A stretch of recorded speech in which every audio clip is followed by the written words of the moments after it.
BFM Business, à but non lucratif, le grand format.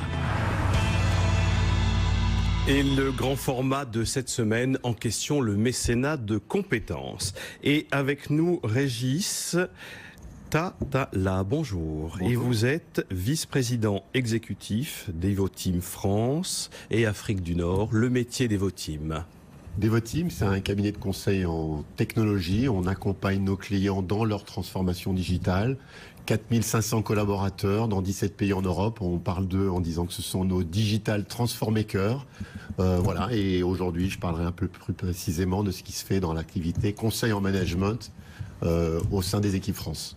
Nous a rejoint également Jean-Michel Pasquier, bonjour. Bonjour. Président de Coeo. Alors Coeo, animateur, structure... je préfère président, ça fait un peu... Mais... Ah voilà, un peu de modestie, c'est voilà, bien. tout à fait. Ouais. Une structure dédiée au mécénat de compétences. Voilà, complètement. On est, depuis 2010, on est un peu la structure pionnière sur ce segment-là. On accompagne les entreprises et les organisations à proposer à leurs collaborateurs, des dynamiques de mécénat de compétences, donc de dons d'expertise pendant le temps de travail auprès de structures d'intérêt général, qu'elles soient associations, fondations ou même collectivités locales dans certains cas. Thierry Bosc, bonjour. Bonjour. Directeur du fonds de dotation Clinatech, c'est l'organisation philanthropique qui reçoit le mécénat de compétences d'Assystem. Oui, tout à fait, oui. Clinatech, c'est dans un premier temps un centre biomédical qui a été créé sur le centre de recherche de Grenoble. C'est la première fois qu'on installe un bloc opératoire avec des chambres de patients pour tester les technos qui sont arrivés du centre de recherche au bénéfice des patients. Et il a été, comme l'a dit Dominique Louis, initié par deux grands visionnaires que sont l'ingénieur Jean Terme et le médecin Alim Louis Benhamid. Tous les deux étant convaincus que demain, le monde de la santé sera bouleversé par les avancées technologiques au service des patients. Et on est en train d'en faire la preuve. Et d'ici de fin 2007, on aura déjà commencé à en faire de belles preuves. Voilà. Alors je vais vous demander à chacun, par votre prisme, par votre regard, de nous situer les enjeux du mécénat de compétences. Dominique Louis, pour vous, mécénat de compétences, quel est l'enjeu? Peut-être pour le bénéficiaire, le partenaire, mais aussi en interne. Alors, c'est une évolution de notre business model. Parce que finalement, on est dans un schéma où, certes, il n'y a pas d'argent qui circule. Ceci étant, nous, on apprend, on a des ingénieurs, donc on s'enrichit. Et demain, ça nous ouvre peut-être des portes sur d'autres activités. Donc, le Clinatech, finalement, n'a pas déboursé d'argent, et c'est le problème, c'est d'en trouver. Et nous, finalement, par rapport à n'importe quel business, on apprend, on grandit. Donc, c'est vraiment gagnant-gagnant. Je rappelle que vous mettez des ingénieurs au service de la santé de demain, au service de Clinatech, c'est-à-dire que vous transférez des compétences pour que Clinatech puisse déployer son innovation. Alors, on transfère, mais vous savez, c'est un métier un peu d'abeille, ces métiers d'ingénierie. C'est-à-dire qu'on transfère, mais on prend aussi... En même temps. En même temps. Et donc, c'est là où c'est vraiment gagnant-gagnant. Pour vous, comment vous parlez de l'enjeu du mécénat de compétences, Thierry Bosc? En fait, le mécénat de compétences, nous, on est tout jeune dans le mécénat. On s'est lancé dans le mécénat il y a à peu près 2 ans et on a découvert le mécénat de compétences un peu par hasard en rencontrant Dominique Louis. Et parce qu'au principe, on pensait argent, mais on a découvert ce mécénat de compétences qui nous a énormément aidé dans ce projet puisqu'on a pu utiliser de la main-d'œuvre formée, industrielle, pluridisciplinaire et qui est venu très très vite s'intégrer dans nos équipes qui avaient l'habitude, puisque les métiers de Assystem sont des métiers dans lesquels on s'intègre rapidement et qu'on s'adapte. Et donc on a pu très rapidement, au moment où on avait besoin de puissance de travail, s'appuyer sur des gens qui sont arrivés pour des périodes relativement longues, avec des compétences formées et avec des compétences puissantes à notre service. Et ça nous a permis d'accélérer la survenue de notre projet. Ouais, et si aujourd'hui on en est là... ultra technologique, puisque positionner des implants dans le cerveau pour contribuer à plus de mobilité pour les tétraplégiques, on imagine qu'il y a une pléiade de compétences à la fois scientifiques, technologiques, peut-être numériques, informatiques. C'est immense, c'est immense. C'est pour ça d'ailleurs que ça a été choisi comme un projet emblématique, parce qu'il appelle un nombre de technologies absolument colossales au service de ce projet, qui sont des technologies que le CEA à Grenoble et ailleurs domine, d'une façon dans l'énergie, dans l'antenne, dans les exosquelettes, dans la numérisation, dans la microélectronique, et donc tout ça, dans le wireless, dans le IoT, et donc tout ça est rassemblé à ce bénéfice-là, au bénéfice de ces projets. Jean-Michel Pasquier, pour Coeo, Comment vous parlez du mécénat de compétences? Pour vous, quel est l'enjeu?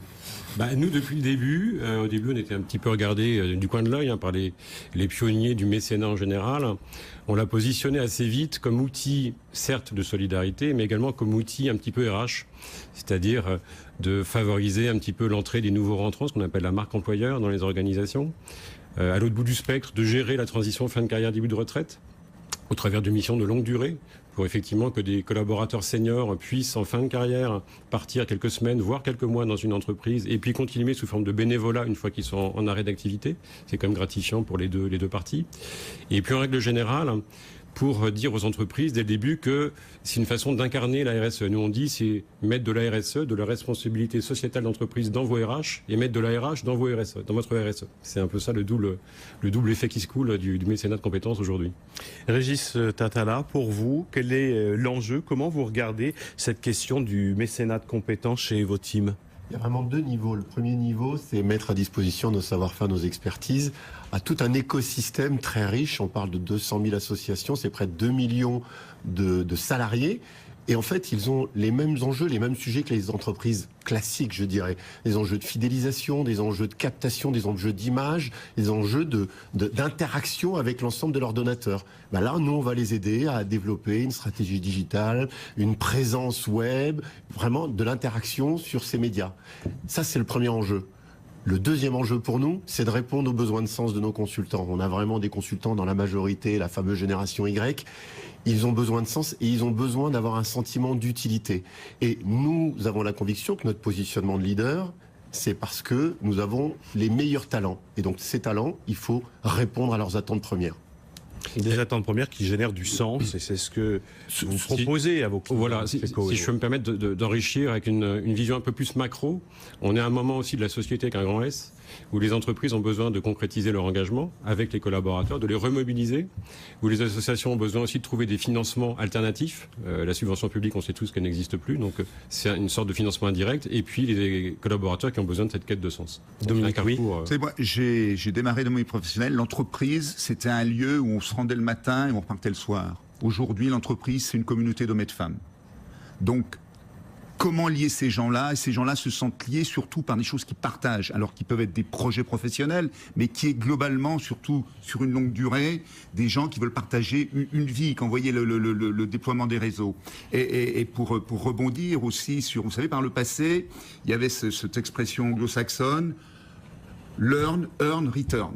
Oui. Et à tel point que vous avez vu les quantités de fondations qui sont créées, par exemple aux États-Unis, mais où de temps en temps on avait l'impression que c'était une repentance. C'est-à-dire que vous aviez des gens qui avaient gagné beaucoup d'argent, peut-être au détriment de l'écologie de la planète, et puis qui après... Pour compenser. D'ailleurs, il y a le mot, compensation. Aujourd'hui, ça n'est plus accepté. Aujourd'hui, c'est en même temps learn, earn, return. Et c'est ça le changement avec la RSE. Vous allez au-delà des clivages, et le clivage profit, non-profit business, c'est pas un clivage que vous reconnaissez. Non. Vers une entreprise plus unifiée. Alors peut-être maintenant on va passer à un deuxième moment, on va parler d'argent et d'investissement financier et d'investissement en hommes. Le mécénat de compétences, Jean-Michel Pasquier, c'est principalement mettre des compétences au service d'une cause, des compétences déployées par des entreprises. Alors donnez-nous des exemples et comment vous fonctionnez, quel est votre modèle? Alors nous, en tant que structure accompagnatrice, on a 3 niveaux de fonctionnement. On a le conseil, on va construire le programme de mécénat de compétences qui sera différent selon qu'on a une TPE de 30 personnes ou un groupe de 100 000. C'est le cas puisqu'on a des portefeuilles assez larges. Par exemple?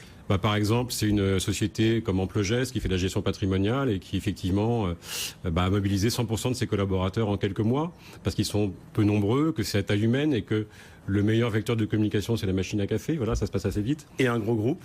Un gros groupe, c'est BNP, Total, c'est des boîtes effectivement du CAC qui effectivement mettent plus de temps parce que par simple organisation et par simple stratification, on sait que ça prend plus de temps à mettre en place.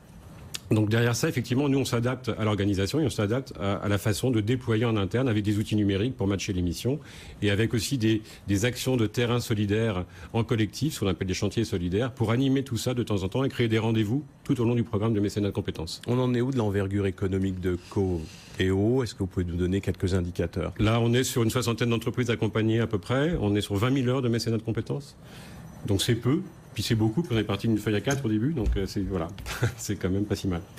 Pareillement, pour Cleanatech, comment vous pouvez nous parler des investissements humains qui ont été dédiés par Assystem et peut-être comment vous les valorisez, parce que vous les chiffrez? Oui, alors bon, la valorisation de cet investissement en termes, elle se fait de façon comptable entre nous et elle est comptabilisée à la fois dans nos apports et chez Assystem. On peut avoir une idée? C'est de l'ordre de 200 000 euros pour une année. C'est l'équivalent d'un peu moins de 10 ingénieurs, enfin en temps complet toute l'année. C'est relativement important pour nous. 10 ingénieurs en temps complet toute l'année, oui, qui sont dédiés par Assystem à Cleanatech. Tout à fait. Et c'est important que ça soit dans la longueur et dans la pérennité parce que souvent le mécénat de compétences dans ces cas-là peut être ce qu'on appelle un peu de l'intercontrat. Et du coup, on a quelques difficultés à suivre ça dans le temps avec des difficultés de suivi des projets. Mais là, on est vraiment sur une vraie relation symbiotique entre Assystem et nous qui s'est créée. Et je pense effectivement que on travaille aussi sur la RSE en particulier, puisqu'on a beaucoup de gens de Assystem qui viennent nous visiter, on a des managers d'Assystem qui viennent à Cleanatech, on intervient dans certaines de leurs réunions, donc du coup on est au-delà de la simple réunion, on construit ensemble. Donc le modèle économique de Cleanatech, il est pluriel, il y a du mécénat de compétences, mais oui, il y a du mécénat financier, par exemple la fondation EDF, 500 000 euros. Oui, la fondation EDF. D'autres exemples? Tout à fait. Notre principal mécène, c'est la Fondation Edmond J. Safra. C'est Clésia. C'est Altran.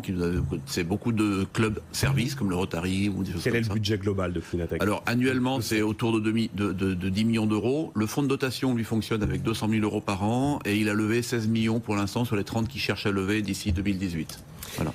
Alors pour Evoteam, Régis Tatala, quels sont les moyens déployés en termes de mécénat de compétences? Pour commencer, pour Devoteam, je préciserai que ce qui est important pour nous, c'est d'aller au-delà de l'intermission.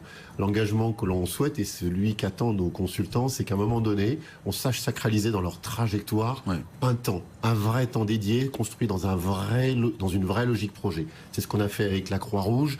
Il y avait un vrai sujet sur le déploiement d'une plateforme de formation à l'échelle nationale. On a travaillé avec eux pour définir le bon modèle économique pour cette plateforme de formation. On sait qu'à travers cette plateforme de formation, ils vont faire rentrer du financement. Donc, quelque part, à travers nos jours hommes, près de 200 jours hommes, on arrive à avoir... Donc vous avez chiffré 200 jours hommes pour le mécénat de compétences. On a chiffré 200 jours hommes. On a démarré par un pilote avec Coeo qui nous a initié à cet écosystème. Et vous le valorisez comment? Ça fait combien? On le valorise, alors on pourrait faire le parallèle par rapport au jour homme, au jour homme moyen, pas loin de 900 euros de jour homme moyen lorsqu'on donc on a une idée. Price entre guillemets à nos clients. Et ben ces jours-là, ils sont dédiés, ils font partie de notre contribution. Et ce qui est important derrière, c'est que le temps d'engagement, il délivre un vrai projet avec un vrai résultat. En l'occurrence, cette plateforme, elle existe, elle permet d'avoir une interaction avec des donateurs, elle permet vraiment d'être inscrit dans un réseau social pour ces personnes-là qui créent un lien très fort. Et est-ce qu'Evoteam a fait le choix exclusif du mécénat de compétences ou est-ce qu'il y a aussi du mécénat financier ou du parrainage ou Alors il y a aussi du mécénat, et si je devrais remonter au niveau groupe, il y a une fondation d'Evoteam. Stanislas et Godefroy Bentman ont décidé très tôt, les deux fondateurs de cette entreprise qui a une dimension familiale encore aujourd'hui, d'avoir un acte financier qui permet derrière aux collaborateurs d'aller aider une association. L'année dernière, Amina, une jeune étudiante sénégalaise, a pu rentrer à l'EPF parce qu'il y a eu un consultant qui l'a accompagné. On est toujours beaucoup d'intérêt à ce qu'avec l'argent, il y ait aussi du temps de nos équipes. Et ça, c'est essentiel parce que ça crée une dimension humaine dans nos projets. Pour Assystem, est-ce que le mécénat est exclusivement du mécénat de compétences ou est-ce que vous avez par ailleurs d'autres projets où vous investissez en mécénat financier? On a toutes les formes, y compris ultra classique. On est sur le maillot du Racing au rugby. Mais surtout, moi je revendique un droit à l'ignorance sur beaucoup d'actions qui sont faites localement de filiales étrangères où les gens ont une autonomie parce que vouloir voir tout ça de façon centralisée, à un moment où se leurre. Est-ce que vous avez une idée du budget global, tout mécénat confondu? Non, parce que, une fois de plus, ça contribue à cet épanouissement des équipes. Et moi, finalement, je regarde sur le compte d'exploitation à la fin de l'année, et ça me va très bien. Je vous propose de marquer une pause. En question cette semaine, le mécénat de compétences. On se retrouve dans quelques minutes. À tout de suite. BFM Business. À but non lucratif, Didier Meilleran. La suite de À but non lucratif en question cette semaine dans le grand format, le mécénat de compétences. Et pour en parler avec nous, Dominique Louis, PDG d'Assystem, et vous accompagnez Clinatech. Il y a une actualité, Clinatech va bientôt faire ses premières interventions pour implanter dans le cerveau des électrodes pour stimuler les tétraplégiques. Vous suivez ça de Absolument. Alors, Thierry est mieux placé que moi pour en parler, mais c'est quand même une aventure assez fantastique. Quand vous allez à Grenoble, quand on vous explique effectivement qu'on on fait des fenêtres dans la boîte crânienne, et puis on va mettre ces électrodes, et puis le patient va réfléchir à une action, on va enregistrer les signaux, puis ensuite, avec ces signaux, on sera capable de piloter. Je veux dire, on est dans le siècle prochain, on est quasiment dans le transhumanisme. C'est formidable. Vous êtes confiant, Thierry Bosc ? Oui, bien sûr, on est confiant. On est confiant parce que d'une part, c'est un projet qui est majeur et qui est très emblématique parce qu'il mobilise beaucoup de nos technologies.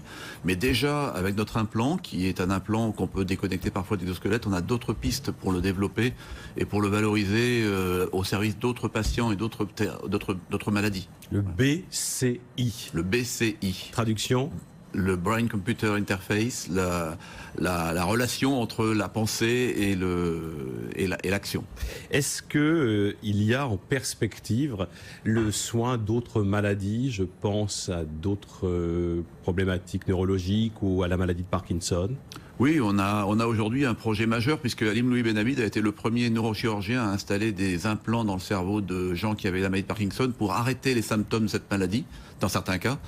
Et du coup, aujourd'hui, sa grande frustration qui était d'arrêter les symptômes et pas la maladie, il est en train de la résoudre, si je puis m'exprimer ainsi, puisque il a mis au point quelque chose qui a réussi en préclinique et qui arrête aujourd'hui, qui a pour effet d'arrêter l'évolution de cette maladie avec de la neuroillumination infrarouge.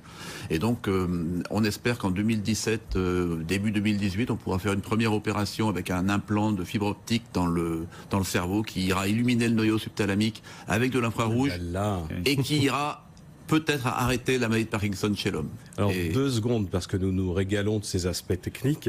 Il s'agit d'un travail, alors je cite, puis vous allez nous expliquer, sur le traitement du signal capté par les implants, donc jusqu'à là, je comprends, afin de les transformer en algorithmes, on comprend un peu moins, capables de recréer le mouvement commandé par le patient. Donc, on est vers un patient qui a des problématiques comme un tétraplégique. Oui. Et alors, il va y avoir un lien entre ces informations simulées dans le cerveau et puis la remise à la marche, la mobilité. En fait, donc, on revient sur le projet emblématique du BCI. Oui, bien sûr. En fait, on s'est rendu compte que quelqu'un qui est normalement constitué et qui devient tétraplégique, quand il bouge un bras, il émet une onde électromagnétique et il a la même onde électromagnétique quand il pense qu'il bouge le bras. Et c'est ça qu'on va exploiter. Et donc, quand quelqu'un est tétraplégique, il bouge plus les bras, il bouge plus les jambes.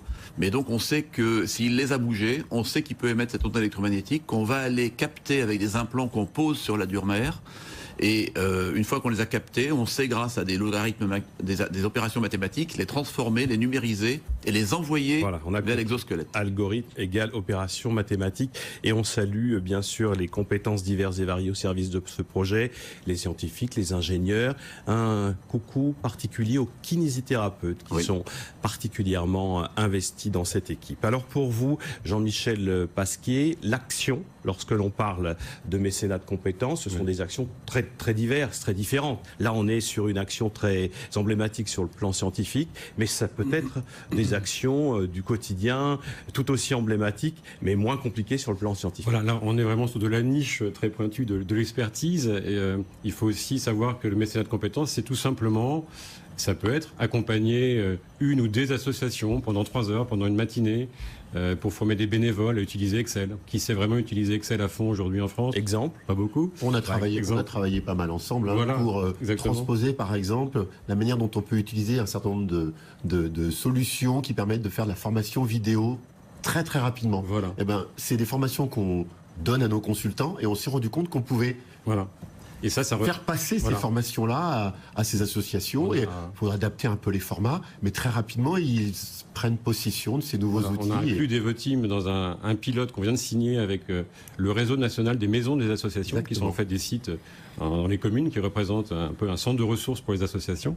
Et on a eu l'idée de créer des formations flash très courtes, d'une demi-journée ou d'une journée, pour que des collaborateurs d'entreprise délèguent déploient leur expertise auprès d'associations.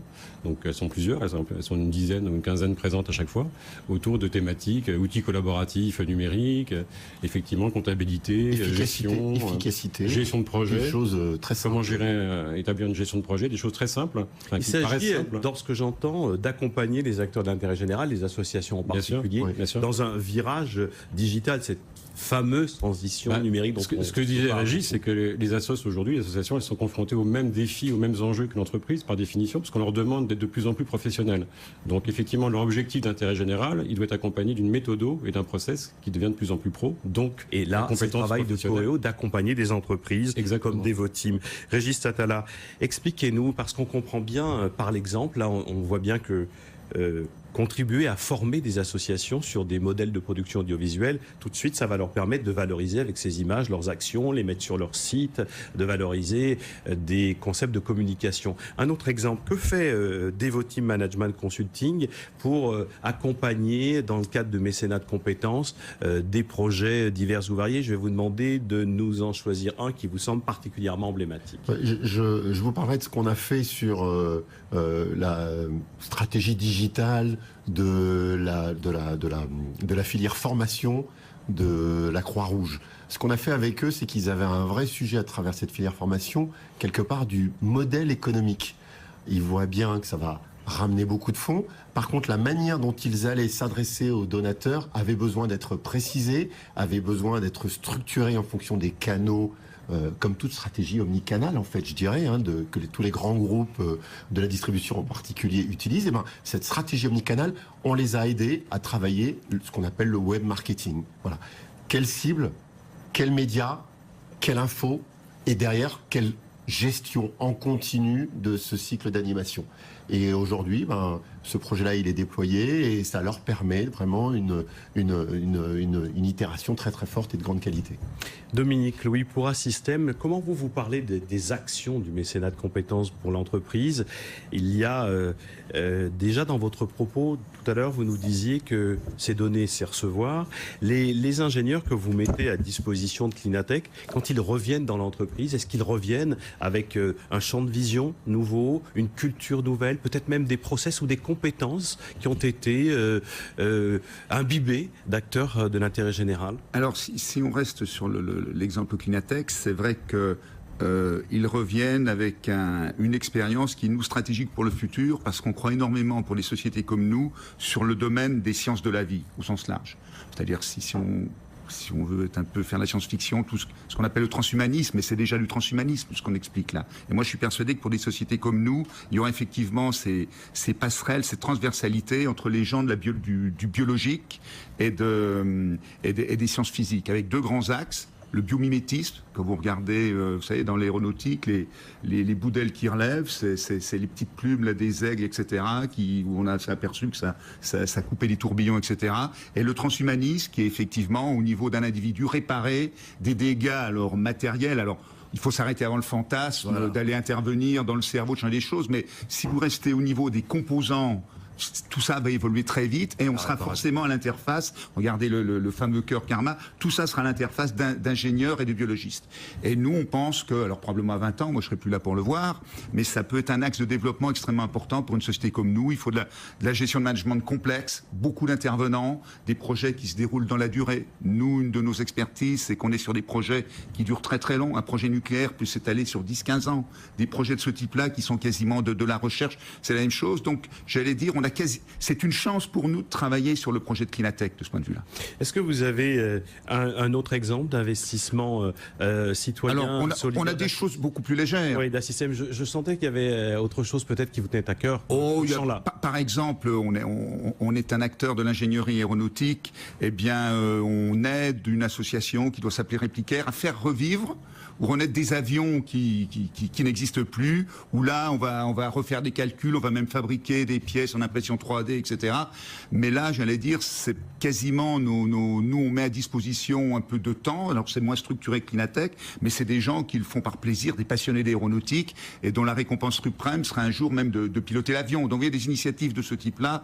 on en a beaucoup, mais Cleanatech est la plus emblématique parce que c'est vraiment un investissement pour le futur des systèmes, si vous voulez. Moi, j'insiste là-dessus, sur ce mécénat d'entreprise peut être quelque chose d'extrêmement profitable. C'est pas parce qu'on ne sait pas mesurer aujourd'hui le retour que c'est pas un acte de management, j'allais dire, à fendre à leur ajouter. Régis Tatala. Oui, on a beaucoup discuté en interne aussi sur le sens de l'action de Devoteam quelque part à travers les clients avec lesquels on interagit. Et ces sujets d'aller au-delà de l'humain quelque part sont des sujets qui nous interpellent. Et on a aujourd'hui une conviction, en tout cas, c'est que la transformation digitale, elle est partout.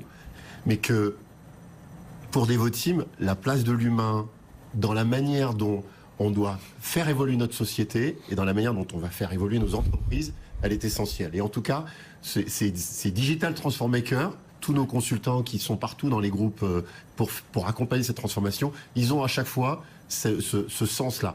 Et tout le travail que l'on fait sur le RSE, c'est une manière en permanence de se nourrir. Je donne juste une illustration. 4 fois par an, on réunit tous les consultants. La plénière, on l'appelle ça, la plus belle plénière, c'est celle où on ne parle pas des consultants, on parle des projets qu'ils ont accompagnés. L'année dernière, le projet qui a gagné, c'est un groupement d'étudiants qui a fait une application qui consiste à proposer de connecter des sans-abri à travers une petite application mobile. Juste pour leur permettre d'avoir du lien. Voilà. Et ben ça, je trouve que c'est quelque chose qui, à chaque fois, crée de l'émotion, crée du lien et donne du sens à l'ensemble de nos consultants. Jean-Michel Pasquier, on sent bien que le mécénat de compétences, vous le disiez, l'un et l'autre, crée du sens, fédère les enjeux RH, crée de l'émotion. Qu'est-ce que vous disent les entreprises, les collaborateurs, des clients que vous accompagnez vers le mécénat de compétences? Qu'est-ce qui caractérise leurs engagements en termes de mécénat de compétences? Le point commun déjà, je touche du bois même si c'est pas du bois, c'est que les entreprises restent engagées. Même après 5, 6, 7 ans, il y a une pérennité parce que la définition même du mécénat de compétences, c'est l'engagement. On ne peut pas faire du mécénat de compétences pour 1 an, pour 6 mois, quand une entreprise décide d'en faire. Donc ça, c'est le côté positif des choses. Deuxième point, c'est la notion de territorialité. On est vraiment sur un mécénat de compétences, un mécénat de proximité où on va aider vraiment des acteurs locaux. Et aujourd'hui, on parle beaucoup de territoire, on parle beaucoup de micro-actions en local. Et ce mécénat de compétences, il résonne totalement aux oreilles des salariés, qui sont également des citoyens, qui sont également des managers d'entreprise. Est-ce que le mécénat de compétences, il se déploie spécifiquement, majoritairement en Ile-de-France, ou est-ce qu'il peut participer à une forme de déséquilibre économique et social qu'on intervient de plus en plus entre la ruralité et le secteur urbain? Alors, ça peut être justement un des leviers pour, avec le télétravail notamment, pour justement fixer des populations, pour fixer des territoires. Et c'est pour ça que quand je parle du territoire, c'est ça, c'est redonner effectivement la parole au territoire en co-construisant entre secteur économique marchand et tiers secteur. Alors je vous propose maintenant de faire un tour de table sur les impacts, les bénéfices. Le mécénat de compétences, maintenant, on en connaît à grands traits les enjeux, quelques illustrations sur le modèle économique, on vient de parler d'action, mais les mesures d'impact, les bénéfices pour les entreprises ou pour les acteurs de l'intérêt général ou pour un fonds comme Cleanatech, Thierry Bosc, comment vous mesurez finalement que ça fonctionne, le mécénat de compétences, que c'est opérationnel, quel indicateur d'impact? Là, alors le fonds de dotation, lui, il fonctionne quasiment que pour les contrats de Cleanatech, pour les projets de Cleanatech. Donc c'est effectivement le bien-être de Cleanatech que je recherche et la fonctionnement correct de ces projets. Effectivement, et l'impact a été majeur sur de l'investissement à système sur l'avancée de notre projet. Les compétences scientifiques, on les avait. À un moment donné, il y a eu besoin de compétences beaucoup plus fortes et beaucoup plus nombreuses. Parce que l'innovation, ça se mesure pas. L'innovation, ça se mesure pas, mais c'est l'avancée du projet qui se mesure, et c'est le fait qu'on arrive à comprendre des choses, à montrer qu'on arrive à refaire un geste tel qu'on l'a pensé. C'est des choses comme ça qui font des avancées colossales, qui rendent heureux nos salariés. Et effectivement, en fait, on se rend pas bien compte.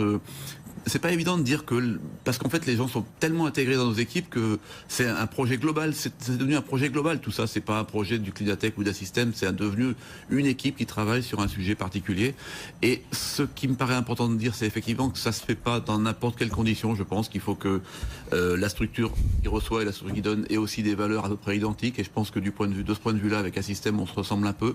Un partage de valeurs d'une communauté d'intérêts partagés. Enfin, ce sont ça un peu les mots-clés. Outils. Voilà, pour rentrer dans l'opérationnel, il y a quand même des outils. C'est-à-dire que chaque mission, qu'elle soit une mission de 3 heures ou une mission de 6 mois, elle est quand même encadrée dès l'amont par une convention qui va délimiter effectivement l'objectif, la finalité. Donc c'est vraiment très cadré. Le mécénat de compétences, il y a une convention qui cadre une communauté d'intérêts partagés. Est-ce que ça vous convient, Dominique Louis? Alors, complètement, parce que, je reviens à ce que je disais tout à l'heure, sur l'entreprise qui se décloisonne, sur l'entreprise communauté d'hommes et de femmes répartis sur la planète, et vous avez à 2 niveaux l'appartenance à l'entreprise, l'homme dans l'entreprise, et vous avez aussi les collaborateurs qui regardent l'entreprise dans la cité. Je suis fier de travailler dans cette entreprise. Donc ça, c'est un impact d'image, de mobilisation RH. Absolument. Alors, RH, oui, mais de la vie au quotidien, d'appartenance et du rôle de l'entreprise qui n'est pas là uniquement pour générer un chiffre d'affaires et dégager le meilleur profit possible. Qu'est-ce que vous dites de l'aspect fiscal? J'allais dire, je serais méchant de dire c'est une contrainte, dire c'est une donnée, il faut faire avec, mais c'est pas ça qui nous guide. Ça compte, mais c'est pas je pense que déclenche l'action. Pour mon directeur financier, ça doit compter. Si certains travaux, par exemple, peuvent être packagés, que ça rentre dans le cadre du crédit impôt recherche, c'est évident qu'on va le faire. Mais c'est pas le critère qui nous guide. Régis Tatala, pour Evoteam, comment est-ce que vous regardez cette question de l'impact des bénéfices du mécénat de compétences? C'est 95% des consultants, on les a questionnés, qui souhaitent participer à une mission de ce type-là. C'est 50% d'entre eux qui disent qu'ils le font parce que ça donne du sens et ça leur donne un sentiment d'utilité. C'est 3 projets gestion de la relation client déroulés qui concrètement nous permettent d'améliorer la performance des associations concernées. C'est une rétention, une capacité à retenir nos consultants avec une amélioration de la notoriété, une marque employeur qui s'embellit. Ça aussi, c'est autant de choses en fait qui se mesurent au final, tous ces éléments-là, l'amélioration de la rétention. L'impact, le bénéfice du mécénat de compétences. Qu'est-ce que vous disent vos clients, Jean-Michel Pasquier, là-dessus? Il y a tout un protocole qui est proposé sur l'évaluation. Oui, alors ça dépend des entreprises. Nous, on préconise de pas trop non plus vouloir chercher à créer des outils. Il faut laisser l'humain aussi faire la part des choses et faire son action. Et si on commence à trop cadrer les choses avec des collaborateurs qui sont déjà cadrés dans leur sphère professionnelle, on perd le côté aussi spontané, qui est quand même un don. On est tous dans une dimension de don. Donc il faut laisser cette petite part d'humain dans le dispositif. Je veux juste dire 2 choses. Je parle aux chefs d'entreprise qui nous écoutent. C'est que ce mécénat de compétences, d'abord, il va peut-être permettre de faire derrière du mécénat financier, parce qu'ils vont connaître de l'intérieur les associations, donc ce sera peut-être plus facile pour eux après de faire du mécénat financier, et non pas de commencer par du mécénat financier puis du mécénat de compétences. Et deuxième point, leur dire qu'ils peuvent être 10 personnes, 15 personnes, la porte est ouverte. Ils peuvent très bien faire du mécénat de compétences aussi, c'est pas l'apanage, encore une fois, des entreprises du CAC 40 ou du SBF 120, qui sont un peu l'image d'Épinal du mécénat de compétences. C'est ouvert à tout le monde, et tant mieux, parce que les entreprises en France, 96%, c'est quand même des TPE et des PME. Jean-Michel Pasquier, président, mais qui se dit plutôt animateur du projet Coeo. Merci de votre passage et à très bientôt. Thierry Bosc, pour conclure, qu'est-ce que vous avez envie de pointer? J'imagine que cette première intervention va être très déterminante. Ça va fonctionner ou pas, et puis il va y avoir les premières, les premiers retours très concrets sur ces implants dans le cerveau et sur ces personnes tétraplégiques. Il y a une attente extraordinaire. Alors on fait attention aussi aux attentes qu'on peut éventuellement générer. C'est pour ça que je vous pose la question, parce que l'attente est un peu disproportionnée. Oui. L'attente est énorme, donc il faut faire attention à ce qu'on peut générer comme mauvaise attente ou comme attente infondée. Et on est tout jeune, on a 3 ans, c'est allé très vite ce qu'on a pu faire, et donc il faut qu'on y arrive. Et nos projets seront aboutis en 2017-2018, on y arrive, et donc c'est là où on va commencer à prendre un peu plus d'ampleur et on pourra beaucoup plus communiquer. Les médecins n'aiment pas communiquer sur un projet tant qu'il n'est pas véritablement validé. Et ils sont prudents, ils ont bien raison. Vous reviendrez nous voir pour nous tenir au courant de ces avancées. On espère que ce seront des avancées thérapeutiques. Thierry Bosc, directeur du fonds de dotation Clinatech. Pour Régis Tatala, comment vous souhaitez conclure sur cette question du mécénat de compétences? C'est quoi la perspective pour un groupe comme Evoteam sur cet enjeu? Alors pour Evoteam, ce qui est important, c'est partir de ce que je considère qu'est encore une expérimentation au niveau de l'entité management consulting, on parle de 250 consultants, et faire rayonner cette expérience sur l'ensemble du groupe. Là, on parle de 4500 collaborateurs, on voit la force de frappe que ça peut représenter. Il y a une volonté des dirigeants de démultiplier ce type d'approche. On va y aller. Donc vous viendrez vous aussi peut-être en octobre ou en novembre ou en décembre avec le DG de la fondation Devoteam nous tenir au courant de ces enjeux non-profit business conjugués avec le profit et qui répondent à des besoins sociétaux. On a bien compris le message et c'est très clair. Pour conclure, Dominique Louis, pour vous, qu'est-ce qui vous semble la perspective sur ces questions d'investissement citoyen d'entreprise et du mécénat de compétences en particulier? La réussite pour un système, ce sera le jour où partout dans nos filiales à l'étranger, à différents niveaux, se passera des choses et moi je ne le saurais même pas. Et que des managers, dans le cadre de leur budget, avec leur équipe, auront prévu une action. Et que nous, on restera peut-être leader sur quelques opérations. Mon rêve, c'est ça. C'est que ça se fasse et que je ne le sache pas. Donc restons avec ce rêve-là. Dominique Louis, merci. Je rappelle que vous êtes le PDG d'Assystem. Merci à tous les quatre. Je vous retrouve dans quelques instants pour le mode expert à but non lucratif et je reçois Dominique Lemaître de la Fondation de France.